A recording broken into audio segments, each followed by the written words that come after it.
Hello students, आज के इस वीडियो में हम पढ़ेंगे न्यूट्रिशन इन ह्यूमन बीइंग।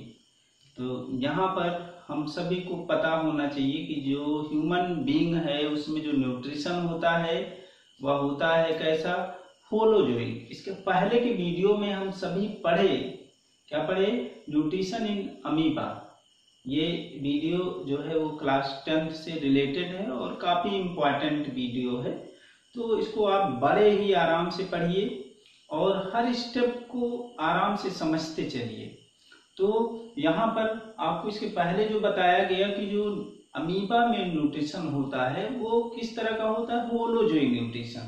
तो इन सेम वे human being also perform holozoic nutrition. तो आपको पता है कि जो अमीबा है उसमें कोई वेल डेवलप्ड डाइजेस्टिव सिस्टम नहीं होता था, क्योंकि आपको पता है जो अमीबा है, अमीबा इज यूनिसेलुलर ऑर्गेनिज्म, केवल एक ही सेल से फॉर्म होता है। तो वहां पे कोई वेल डेवलप्ड डाइजेस्टिव सिस्टम नहीं होता है। But here in case of the human being has well developed digestive system. तो यहाँ पर हम सबसे पहले इस वीडियो में जानेंगे ह्यूमन बीइंग का जो डाइजेस्टिव सिस्टम है उसका पूरा स्टडी करेंगे। तो यहाँ पर देखिए क्या जानेंगे, human digestive system. Human digestive system,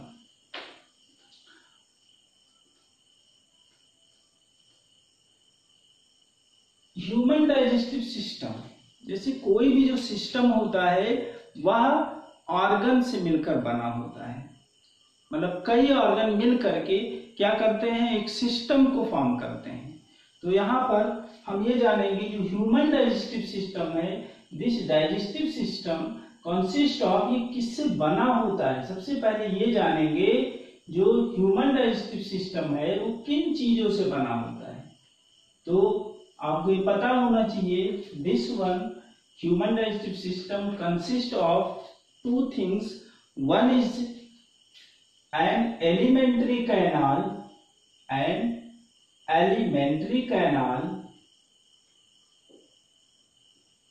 and another is associated digestive system. Associated digestive glands.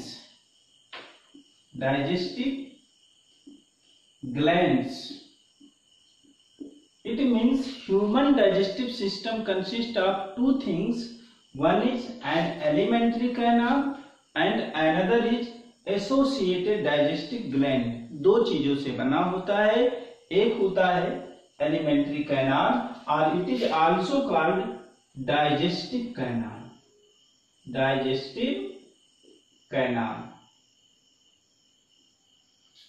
While another is associated digestive gland. दो चीज ये हैं। अब यहां पर इसके बारे में हम जानेंगे जो एलिमेंट्री कैनाल है, ह्यूमन बीइंग का जो एलिमेंट्री कैनाल होता है वह near about 8 to 10 metre long होता है। 8 to 10 मीटर लॉन्ग। इसकी अगर हम लेंथ देखें एलिमेंट्री कैनाल की तो कितनी होती है, 8 से 10 मीटर लंबी होती है। And this is alimentary canal यहाँ पर कंप्लीटेड होता है, कंप्लीट एलिमेंट्री कैनाल होता है। यहाँ पर आपको ये जानना है एलिमेंट्री कैनाल दो तरह का होता है, one is complete, another is incomplete. इसको भी हम बताते हैं कि क्या होता है कंप्लीट और क्या इनकम्प्लीट होता है।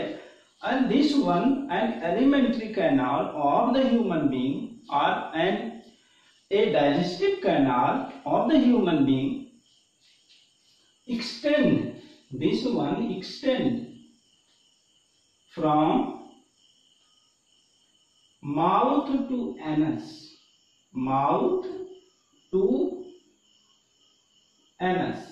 ये माउथ से लेकर के एनस तक फैली रहती। टोटल लेंथ कितनी हुई, 8 to 10 मीटर। और ये माउथ से लेकर के एनस तक एक्सटेंड रहती है, फैली रहती है। थोड़ा यहाँ पर ध्यान देना है, यहाँ पे ये फिगर में ड्रा किया हूं, ये जो ओपनिंग है, फर्स्ट जो opening of the alimentary canal, this one is the mouth, and last opening this one is the anus. ये कौन सी है? This one is mouth and last opening of the elementary canal is anus। अब यहां पे ये जान लेंगे complete क्या होता है।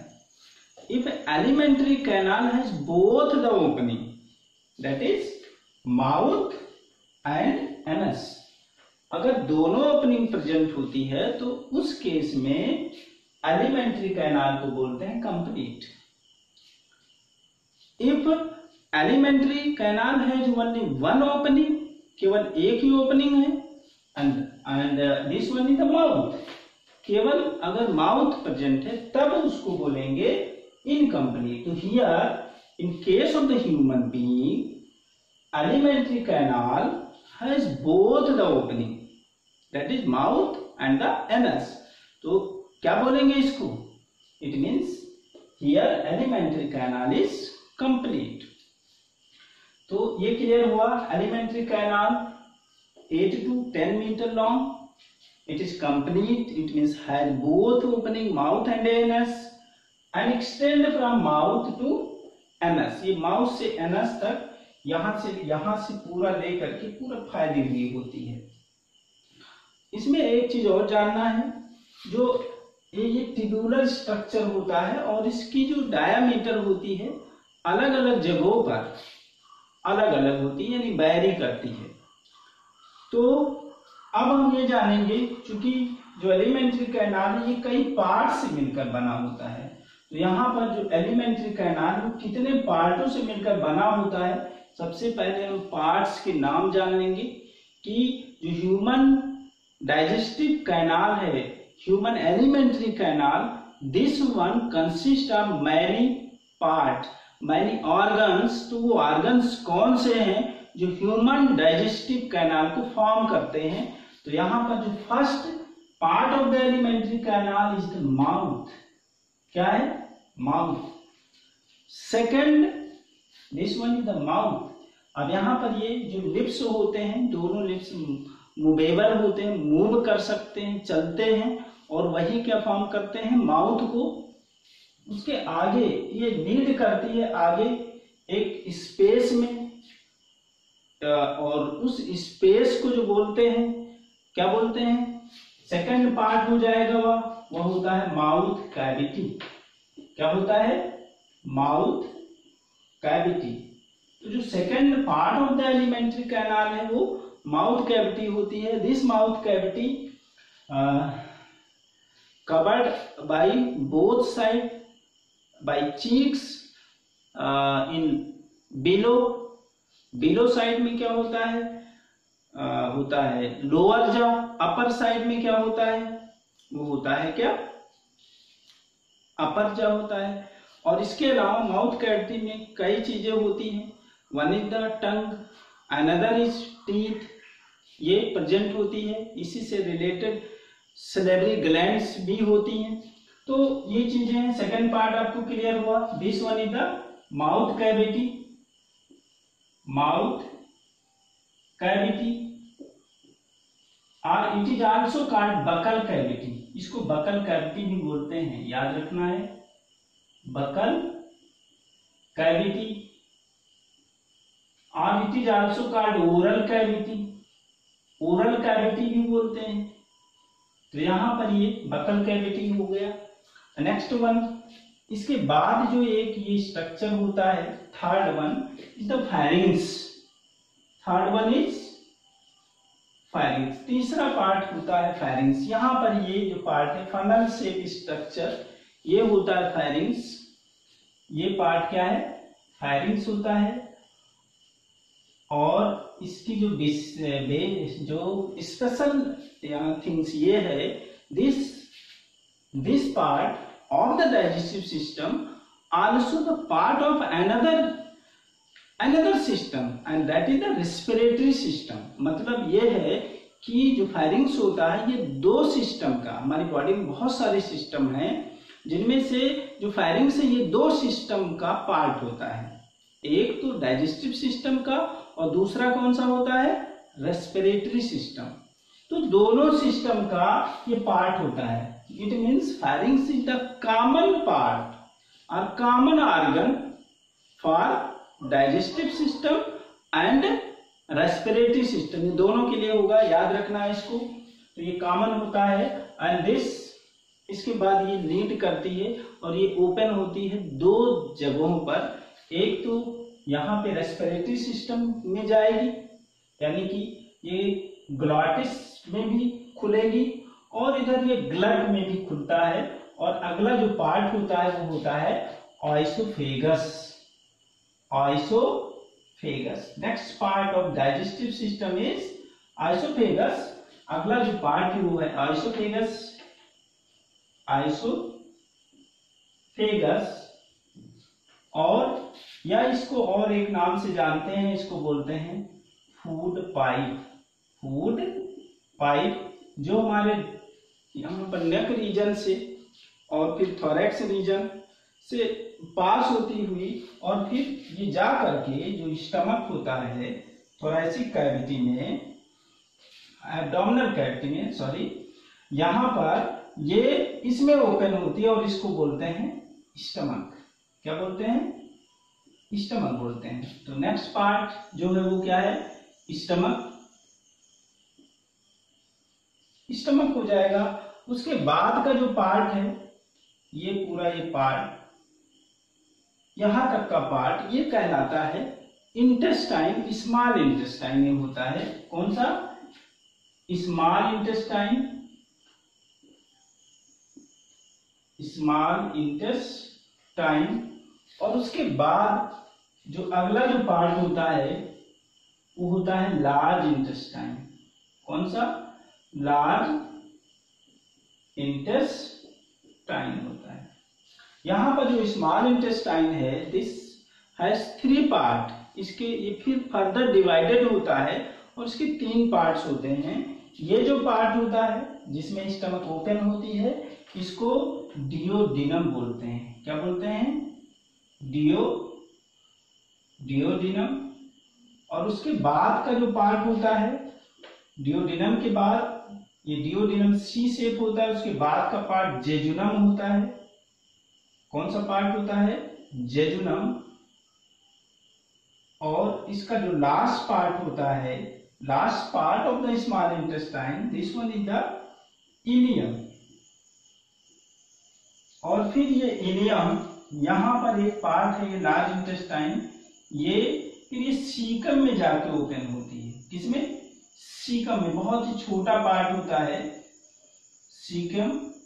और फिर ये जो इतना ये पूरा पार्ट है ये होता है, यहां तक का ये पार्ट, ये होता है कॉलन। कॉलन यानी लार्ज इंटेस्टाइन के भी 3 पार्ट्स होते हैं, कॉलन। और लास्ट ये जो है ये है रेक्टम।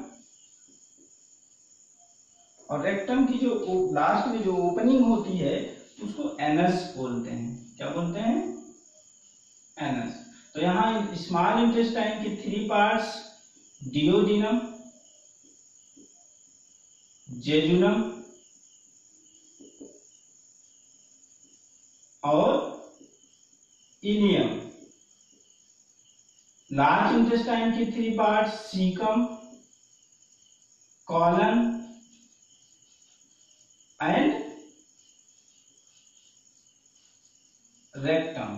तो यहां पे ये क्लियर हुआ जो ह्यूमन डाइजेस्टिव सिस्टम है, this one that is the alimentary canal consist of following parts. First one mouth, second one mouth cavity, third firings, next one oesophagus, next stomach, next small intestine and small intestine also further divided into 3 parts, duodenum, jejunum, ileum, while large intestine divided into 3 parts, cecum, colon and rectum, and the last opening of the human digestive system is anus। तो ये clear हो गया होगा। इसके बाद यहाँ पर आपको ये बताया गया है human digestive system consist of two part, two things, one is the alimentary canal and another is associated digestive glands. Digestive glands जो होती हैं हेल्प करती हैं इन द डाइजेशन, इनसे कुछ सिक्रीशन निकलता है और वो सिक्रीशन डाइजेशन में फूड को डाइजेस्ट करने में, कॉम्प्लेक्स फूड को सिंपलर फूड में कन्वर्ट करने में हेल्प करता है। तो यहाँ पर हम ये जान लेंगे कि वो कौन से ग्लैंड्स हैं जो फूड को डाइजेस्ट करने में हेल्प करते हैं। तो इसमें याद रखना होगा, first one salivary gland. Salivary gland, ये ग्लैंड सलाइवा सिक्रीट करती है, सलाइवरी ग्लैंड। सेकंड वन, और ये एसोसिएटेड होते हैं हमारी माउथ कैविटी से, माउथ कैविटी में ये ओपन होती हैं और अपने सिक्रीशन को उसी माउथ कैविटी में, जब फूड को क्या करना होता है, जब हम फूड को खाते हैं उस टाइम पर ही ज़्यादा अमाउंट में सिक्रीट करती हैं। ऐसे भी वो सिक्रीट करती रहती हैं जिससे हमारा माउथ जो होता है हमेशा नम बना रहता है, वाटरी बना रहता है। तो सेकंड जो डाइजेस्टिव ग्लैंड है वो है लिवर, और लास्ट जो है डाइजेस्टिव ग्लैंड है वो है पैनक्रियाज। इसके अलावा इसकी जो वॉल होती है, wall of the alimentary canal also has some glands which help in secretion, which help in digestion of the food. तो कौन कौन से हैं? एक तो इस स्टमक की वॉल में होती है जिनको बोलते हैं गैस्ट्रिक ग्लैंड, क्या बोलते हैं? Gastric gland. और इसमें भी ये ग्लैंड्स मिलती हैं, इंटेस्टाइनल ग्लैंड हम कह सकते हैं। क्या होती हैं? Intestinal gland. ये भी क्या करती हैं?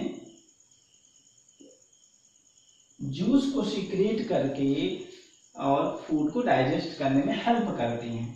तो इंटेस्टाइनल एक ग्लैंड हो जाएंगी। तो ये आपको क्लियर हो गया होगा। अब एक एक करके हम थोड़ा सा आपको समझाते हैं।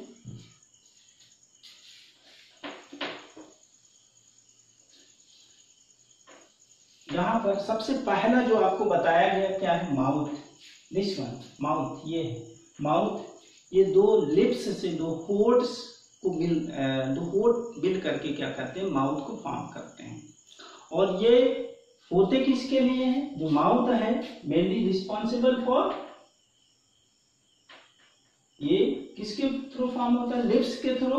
और इसका जो रोल अगर देखा जाए तो it help in ingestion of the food. ये फूड को इंजेस्ट करने में, फूड को बॉडी के अंदर पहुंचाने में मदद करता है। ये क्लियर हुआ? सेकंड वन है माउथ कैविटी और buccal cavity. Second part mouth cavity और बकल कैविटी। तो जो माउथ कैविटी होती है ये बनती कैसे है? दोनों साइड में चीक्स होते हैं, गाल होते हैं, नीचे लोअर जा जो मूव कर सकता है, अपर जब मूव नहीं करता है। और इस माउथ कैविटी में क्या होते हैं? एक तो होता है टंग। क्या होता है? टंग होता है, जीभ पाई जाती है। और ये क्या होती है? Floor of the buccal cavity होती है। उससे बकल कैविटी के जो फ्लोर होता है, नीचे का पोर्शन जो होता है, उससे ये निकलती है। और ये काम क्या करती है अगर देखा जाए, इसका रोल क्या होता है? तो फर्स्ट वन ये क्या करता है? Testing of the food. Food का टेस्ट करता है। टेस्टिंग ऑफ फूड यानी कि ये हमें बताता है कि फूड कैसा है, खट्टा है या मीठा है या नमकीन है, ये बताता है। इसके अलावा और किसमें ये हेल्प करता है? टंग का और क्या काम होता है? टंग का और जो काम होता है वो क्या होता है? Mixing of the food. Mixing of food and saliva. ये सलाइवा और फूड को मिक्स करने में अगर ये टंग ना हो तो फूड को मिक्स नहीं किया जा सकता है सलाइवा के साथ, या दांतों के नीचे नहीं लाया जा सकता है। तो ये रोल होता है। इसके अलावा हमारे माउथ में क्या होते हैं? टीथ होते हैं। माउथ कैविटी में क्या होते हैं? टीथ होते हैं। अब यहाँ पर टीथ के बारे में मैं एक पूरा वीडियो बनाऊंगा और उसके बारे में पूरी तरह से मैं समझाऊंगा। यहाँ पर ऐसे जनरली आप जान लीजिए, टीथ जो होते हैं दांतों को पीसने में उसको चबाने में, उसको छोटे छोटे पीसों में काटने में, इन सब में ये मदद करते हैं। और उसके बाद में क्या होता है, नेक्स्ट पार्ट, ये फूड को पहुंचा दिया जाता है और वो होता है क्या है, फायरिंग्स। नेक्स्ट पार्ट क्या है, फायरिंग्स। यहां पर जो फायरिंग्स है, फायरिंग्स में पहुंचा, उसके बाद ये फूड को फिर आगे पहुंचाया जाता है। फायरिंग्स में दो ओपनिंग होती है, एक जो ये ओपनिंग होती है इसको ग्लॉटिस बोलते हैं। क्या बोलते हैं, ग्लॉटिस। और इसी ग्लॉटिस के इधर इस साइड में जो कि ग्लॉटिस है, वो this one is the part of the respiratory system. और इधर जो ये है, ये ग्लट होता है। क्या होता है, ग्लट, यानी कि फायरिंग्स जो है उसके दो ओपनिंग होते हैं। एक तो होता है ग्लॉटिस जो आगे लीड करती है विंड पाइप में, और जो दूसरा होता है ग्लट, इस ओपनिंग को ग्लट बोलते हैं। और ग्लट लीड करती है किसमें, आइसोफेगस या फूड पाइप में जाती है। क्लियर। इसके बाद जो फूड होता है पहुंच जाता है, यानी कि नेक्स्ट पार्ट जो है वो क्या हो गया, आइसोफेगस। नेक्स्ट पार्ट क्या है, आइसोफेगस। इसमें आपको याद रखना है, इसमें दो ओपनिंग होती है, एक तो ग्लॉटिस होती है। ये एक चीज और ध्यान रखना, this one is the funnel shape. इसका शेप कैसा होता है, funnel shape. And this one is common for two system, one is digestive and another is respiratory. ये दो सिस्टम के लिए कॉमन होता है, दो सिस्टम के लिए कॉमन है, दो ओपनिंग होती है, एक ग्लॉटिस होती है। हाँ, इसके अलावा याद रखना है, ग्लॉटिस के ऊपर एक कवर लगा रहता है जो कि कार्टिलेज का बना हुआ होता है। ये कवर जो होता है, ये जब हम फूड को निगल रहे होते हैं तो ये ग्लॉटिस को कवर कर देता है, जिससे जो फूड के पार्टिकल हैं वह इस विंड पाइप में न जाने पाए। अगर विंड पाइप में चला गया तो कफिंग होगा, जब तक वो पार्टिकल रिमूव नहीं हो जाएगा रेस्पिरेटरी सिस्टम से। तो ये क्या होगा, एक ओपनिंग, एक कवर होता है जिसको, और कवर किसका फॉर्म होता है याद रखना है, कार्टिलेज का, और उसको कवर कर लेता है during swallowing of the food, जब हम भोजन को निगल रहे होते हैं। क्लियर।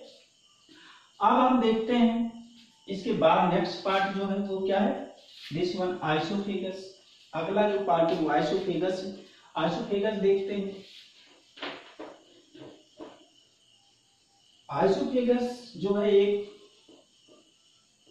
ट्यूब लाइक स्ट्रक्चर होती है, ट्यूबुलर स्ट्रक्चर। और ये जो ट्यूबुलर स्ट्रक्चर है आइसोफेगस, ये नियर अबाउट 25 सेंटीमीटर लॉन्ग होती है। इसकी लेंथ कितनी होती है, 25 सेंटीमीटर। और ये केवल पास करती है फूड को, कहां से, फायरिंग्स से स्टमक तक। याद रखना है ये कैसे पास करती है, तो ये परफॉर्म, याद रखना है इसको, it perform a type of movement and that is called peristalsis movement. Peristalsis movement, यहां पर ये जान लेना पेरिस्टालसिस मूवमेंट क्या होता है। जैसे ये फूड पाइप जो है, आइसोफेगस जो है वो इस तरह से होती है। मान लीजिए यहाँ पे फूड आया यहाँ पर, तो क्या होती है कि यहाँ पर ये दब जाती है, यानी कि फूड पाइप क्या होगी, इस तरह से ये दबी, तो क्या हो जाएगा, आगे ये फूड मूव करेगा। फिर यहाँ पर ये पहुंचा तो यहाँ पे ये फिर एक्सपेंड करेगी, यहाँ दब जाएगी, मतलब कॉन्ट्रैक्शन होगा, रिलैक्सेशन होगा, जिससे जो फूड होगा वो नेक्स्ट पार्ट में मूव करता रहेगा। तो ऐसे मूवमेंट को क्या बोलते हैं, पेरिस्टालसिस मूवमेंट। और ये परफॉर्म किसके थ्रू होता है, ये आइसोफेगस के थ्रू, या हम कह सकते हैं फूड पाइप के थ्रू। तो और इसी के कारण से फूड क्या होता है, हमारे जो फायरिंग्स है उससे फिर स्टमक में पहुंच जाता है। तो याद रखना है ये जो है एक मूवमेंट परफॉर्म करती है आइसोफेगस, और उसका नाम क्या है, पेरिस्टालसिस मूवमेंट।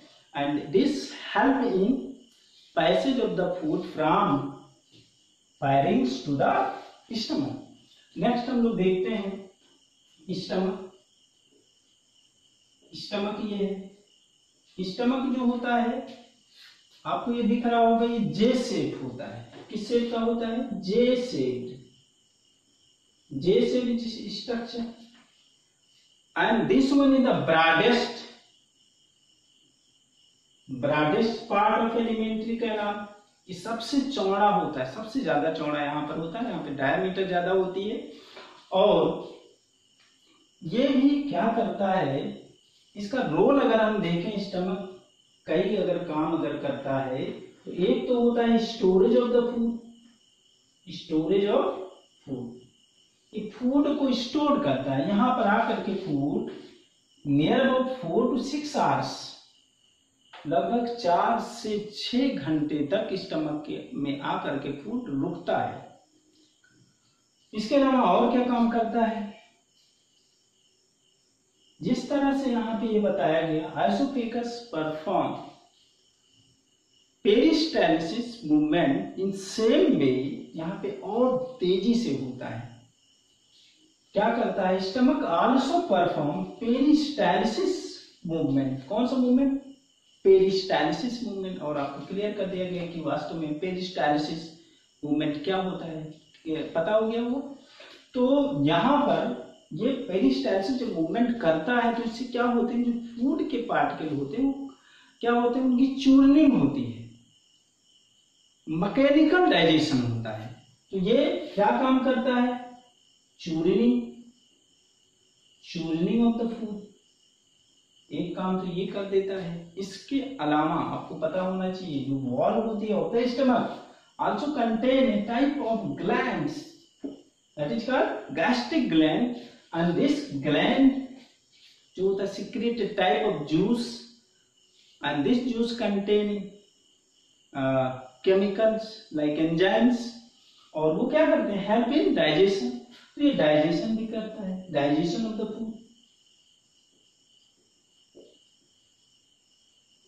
तो आपको क्लियर हो गया, stomach J shape, and this one is the broadest part of the alimentary canal or digestive canal, and the role performed by the stomach, many role performed by the stomach. One is storage of the food, churning of the food by performing peristalsis movement, and digestion of the food, food को digest करता है because wall of the stomach contain gastric gland which secrete some secretion, and this secretion contain enzyme, digestive enzyme will digest the food. And next अब हम लोग देखते हैं अगला जो है, फिर ये ओपन होती है किसमें? इस पार्ट में। अगला इस जो इंटेस्टाइन है उस पार्ट में ये ओपन होती है, तो उसको हम लोग देख लेते हैं। अगला जो पार्ट है वो क्या है? होता है इंटेस्टाइन, या बोलते हैं स्मॉल इंटेस्टाइन। स्मॉल इंटेस्टाइन, ये जो पोर्शन होता है यहां से लेकर के यहां तक का ये पूरा पोर्शन क्या है? स्मॉल इंटेस्टाइन है। तो दिस वन इज, अगर इसकी लेंथ देखी जाए तो लेंथ इज 6 मीटर लॉन्ग होती है। सबसे ज्यादा आपको पता है कि total length of the digestive canal is 8 to 10 metre, जिनमें क्या है केवल 6 मीटर ये स्मॉल इंटेस्टाइन होती है। और फिर इसको बताया गया इसके 3 पार्ट्स होते हैं, नाम पता है कौन से? डियोडिनम, जेजुनम, इलियम। दिस वन डियोडिनम इस सी शेप का होता है, आपको दिख रहा होगा। डियोडिनम किस शेप का होता है? सी शेप, याद रखना है। और सी शेप के बाद यहाँ पे फिर आगे जेजुनम होता है, फिर इलियम होता है, ये सब पार्ट है। तो ये क्लियर हो गया होगा। ये कॉइल स्ट्रक्चर काफी कॉइल मुड़ी हुई रहती है हमारे एब्डोमिनल कैविटी में, पूरी तरह से इसे मुड़ी हुई पाई जाती है। अब अगर इसका हम काम देखें तो ये कई तरह से अडॉप्टेड होती है कई वर्क करने के लिए। जैसे यहाँ पर ये जो पार्ट है दिस वन, यहीं पर कंप्लीट डाइजेशन हो जाता है। कहाँ पर? किसमें? डियोडिनम में। और तो अगर हम रोल देखें स्मॉल इंटेस्टाइन का, तो एक तो क्या काम करता है, डाइजेशन ऑफ द फूड, यहीं पर कंप्लीट डाइजेशन होता है। इसके अलावा नेक्स्ट पार्ट अगर देखा जाए जेजुनम, फिर है इलियम। तो इलियम जो होता है मेनली रिस्पॉन्सिबल फॉर फूड, जब डाइजेस्ट हो जाएगा तो ये फिर एब्जॉर्ब कर लिया जाता है। क्या किया जाता है, एब्जॉर्ब, यानी कि जो डाइजेस्टेड फूड है वो ब्लड में चला जाता है। किस में चला जाता है, ब्लड में। तो ये एब्जॉर्प्शन भी करता है, एब्जॉर्प्शन इसका भी रोल होता है, ये याद रखना है। इसको हम लोग और थोड़ा डिटेल में एब्जॉर्प्शन पढ़ेंगे, डिटेल में डाइजेशन पढ़ेंगे, ये हम पढ़ेंगे अगले वीडियो में। इसके बाद हम लोग देखते हैं लार्ज इंटेस्टाइन। लार्ज इंटेस्टाइन, इसकी अगर हम लेंथ देखें तो 1.5 मीटर होती है, 1.5 metre, but it is broader than small intestine. लेकिन यह होती क्या है, लेंथ तो छोटी होती है, यहाँ पे लार्ज इंटेस्टाइन यहाँ पर कहा गया, इसका मतलब ये नहीं कि ये बड़ी होती है in comparison to the small intestine, ये वास्तव में होती छोटी है, बट ये चौड़ी ज्यादा होती है, मतलब ये ब्रॉड होती है, किसके कंपेरिजन में, स्मॉल इंटेस्टाइन के। तो अब अगर हम इसका रोल देखें इधर लार्ज इंटेस्टाइन का, तो ये एक तो काम करता है एब्जॉर्प्शन का, absorption of digested food, no water and some drugs, जो दवा हम देते हैं उसका भी एब्जॉर्प्शन करता है लास्ट पार्ट में। मेनली ये वाटर एब्जॉर्प्शन के लिए रिस्पॉन्सिबल होता है। और इसके जो लास्ट पार्ट होता है दैट इज द रेक्टम, वो अनडाइजेस्टेड फूड को जब तक कि वॉलंटरी सिग्नल नहीं आता है कि बॉडी से रिमूव कर दिया जाए, तब तक स्टोर करता है, टेम्पोररी स्टोरेज करता है। क्या काम करता है, temporary storage of undigested food, undigested food. ये फूड को क्या करता है, जब तक कि वॉलंटरी सिग्नल नहीं आता है कि बॉडी से अनडाइजेस्टेड फूड को, फीकल मैटर को रिमूव कर दिया जाए, तब तक ये स्टोर्ड किए रहता है। और इसके बाद में हमें पता है यह लास्ट जो है वो है एनस। तो ये लास्ट एक ओपनिंग होती है जिसके थ्रू इजेशन होता है, that is removal of the faecal matter, removal of the undigested food from the body, ये इसके लिए होता है, लास्ट ओपनिंग होती है। तो इस तरह से हम उम्मीद ये करते हैं कि आपको ये पूरा वीडियो समझ में आ गया होगा, ह्यूमन डाइजेस्टिव सिस्टम। इसके बाद में यहाँ पर थोड़ा सा एक चीज और जान लेना है, एसोसिएटेड डाइजेस्टिव ग्लैंड्स, इसको भी हम इसी वीडियो में कवर कर लेते हैं। क्या है, कौन से हमें आपको बताया जा चुका है। जो एसोसिएटेड डाइजेस्टिव ग्लैंड्स हैं वो 3 हैं। कितने, 3। एक एक करके बारी बारी से हम लोग थोड़ा थोड़ा जान लेते हैं वो है क्या। सबसे पहले हम लोग जानेंगे सलेवरी ग्लैंड। सलेवरी ग्लैंड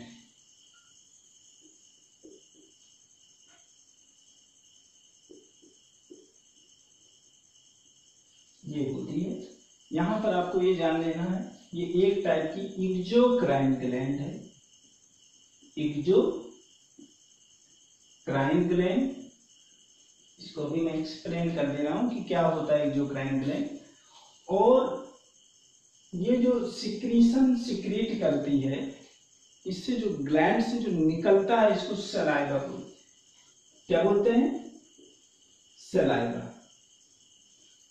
यहां पर जो सलेवरी ग्लैंड है वो 3 तरह की होती है, मतलब इसके 3 ये पेयर हुए टोटल। अगर हम देखा जाए तो कितने हैं, 3 पेयर्स मेल होते, मेल फंक्शनल जो होती हैं वो होती क्या है। First one parotid, parotid salivary gland. Second one submaxillary, submaxillary gland. And last one is sublingual. Sublingual gland 3 होती हैं, 3 पेयर होती हैं, 1 पेयर पैरोटिड, 1 पेयर सब maxillary gland and 1 pair sublingual gland, 3 होती हैं। इनमें से this one is the largest in salivary gland, जो 3 पेयर बताया गया वो कौन सी होती हैं, मीन्स पैरोटिड जो होती है वो सबसे बड़ी होती है, लार्जेस्ट है। Largest salivary gland is the parotid, याद रखना है। तो ये हो गया। यहाँ पर ये सलाइवा जो होता है फूड के साथ मिक्स हो करके इसमें एक एंजाइम होती है, याद रखना है, वो है टाइलिन, या इसी को बोलते हैं सैलिवरी एमाइलेज। सैलिवरी एमाइलेज, और ये हेल्प करता है इन digestion of the carbohydrate, that is starch. Starch को माल्टोज में कन्वर्ट करने का ये काम करता है। ये इसको हम और डिटेल में पढ़ेंगे जब हम पढ़ेंगे डाइजेशन ऑफ द फूड, अगले वीडियो में उसको हम बढ़िया से देखेंगे। इसके बाद हम लोग देखते हैं जो सेकंड, जो आपको ये पहला क्लियर हो गया होगा, क्लियर हुआ, सैलिवरी ग्लैंड, इसको एक्सोक्राइन बोलते हैं, इसको भी जान लेते हैं। इससे जो सैलिवरी ग्लैंड होती है वह क्या करती है, अपने सिक्रीशन को एक डक्ट के थ्रू, डक्ट है एक ट्यूब नली जैसी रचना होती है, इसके थ्रू ये माउथ कैविटी में ओपन हो करके और ये सलाइवा इसमें से निकालती है। तो ऐसे ग्लैंड्स जिनमें डक्ट होते हैं उनको एक्सोक्राइन बोलते हैं। क्या बोलते हैं, एक्सोक्राइन। और जिन ग्लैंड्स में ये डक्ट नहीं होती हैं, मतलब वो उसमें नहीं होगी, उसको क्या बोलेंगे, इंडोक्राइन ग्लैंड बोलेंगे, जो हमारी बॉडी में बहुत सारे हैं, लाइक पिट्यूटरी, थायराइड, पैराथायराइड, ऐसे बहुत सारे ग्लैंड्स हैं जिनमें ये डक्ट नहीं होती है, तब ऐसे ग्लैंड को इंडोक्राइन, लेकिन यहाँ पर डक्ट प्रेजेंट है उसको क्या बोलेंगे, एक्सोक्राइन। क्लियर हो गया होगा।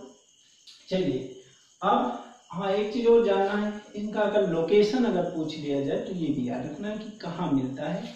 तो parotid gland present just near two year, ये कान के पास में मिलती है।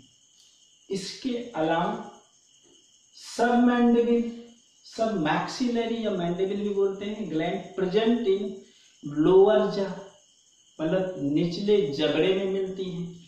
वाइल सब लिंगुअल जो 1 पेयर होती है वो बिलो टू द टंग, ये जीभ के नीचे पाई जाती है, याद रखना है। ये लोकेशन क्लियर हो गया। अब हम सेकंड जो डाइजेस्टिव ग्लैंड है उसको देख लेते हैं। सेकंड डाइजेस्टिव ग्लैंड कौन सी है, लिवर। कौन सी है, लिवर है।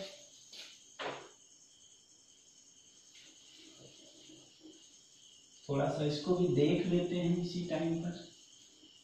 यहाँ पर आपको पता होना चाहिए कि यहीं से निकली हुई ये एक ग्लैंड होती है जिसको लिवर बोलते हैं, ये लिवर है।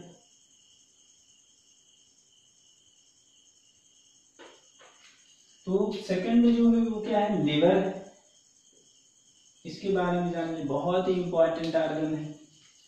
लिवर अगर देखें तो this one is the largest gland of the body.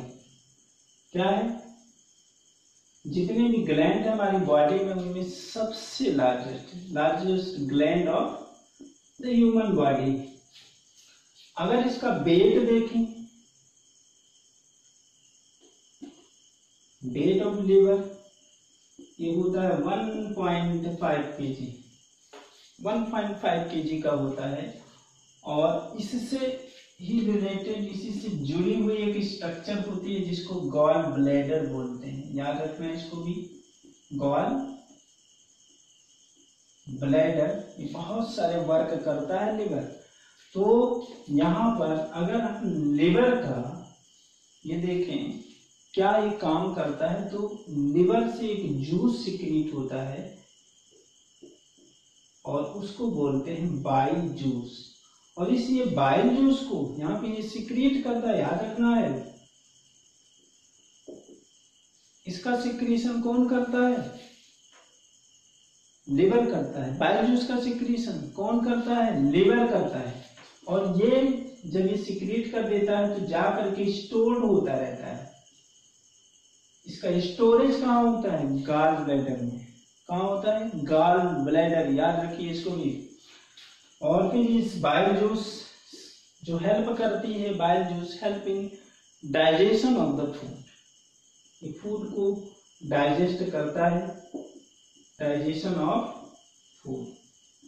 इतना आपको इससे रिलेटेड याद रखना है।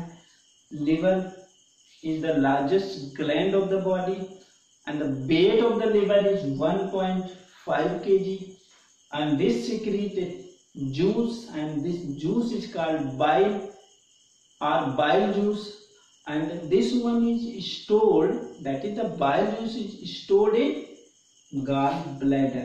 ये याद रखना है। एक एक नंबर में एक क्वेश्चन पूछे जा सकते हैं आपके एग्जाम में। और लास्ट जो होता है यहाँ पर थोड़ा सा ध्यान देना है, एक ग्लैंड और यहीं से ये कॉमन डक्ट होते हैं। यहाँ पर इसके नीचे एक ग्लैंड मिलती है, यहाँ पर बिलो टू द स्टमक, और इस ग्लैंड को बोलते हैं पैंक्रियाज। कौन सी ग्लैंड होती है? पैंक्रियाज होती है। This is also called mix gland और कंपाउंड ग्लैंड। पैंक्रियाज को मिक्स ग्लैंड भी बोलते हैं या कंपाउंड ग्लैंड भी बोलते हैं। ऐसा क्यों कहते हैं? Because it behaves as both, that is endocrine and exocrine. ये दोनों की तरह बिहेव करती है, एक्सोक्राइन ग्लैंड की तरह भी और इंडोक्राइन ग्लैंड की तरह, और इसलिए इसको मिक्स ग्लैंड बोलते हैं। किसको? पैंक्रियाज को याद रखना है। और यहाँ पर अगर देखें तो इससे जूस सिक्रीट होता है और उस जूस को बोलते हैं पैंक्रियाटिक जूस। पैंक्रियाटिक जूस, यहाँ पे जो जूस है वो कौन सा juice? Pancreatic juice. And this juice contain many enzymes. बहुत सारे एंजाइम होते हैं, वो भी एंजाइम हम लोग डाइजेशन में पढ़ेंगे। और ये जो एंजाइम्स हैं of the pancreatic juice help in digestion of the food. Food के डाइजेशन में हेल्प करते हैं। तो इस तरह से आपका ये कंप्लीट हुआ ह्यूमन डाइजेस्टिव सिस्टम, जिसमें बताया गया ये बना होता है दो चीजों से, एलिमेंट्री कैनाल और एसोसिएटेड डाइजेस्टिव ग्लैंड से। उनके बारे में बताया गया। अब हम ये उम्मीद करते हैं कि आपको ये वीडियो पूरी तरह से, पूरे पार्ट आपको क्लियर कर दिया गया है, समझ में आ गया होगा।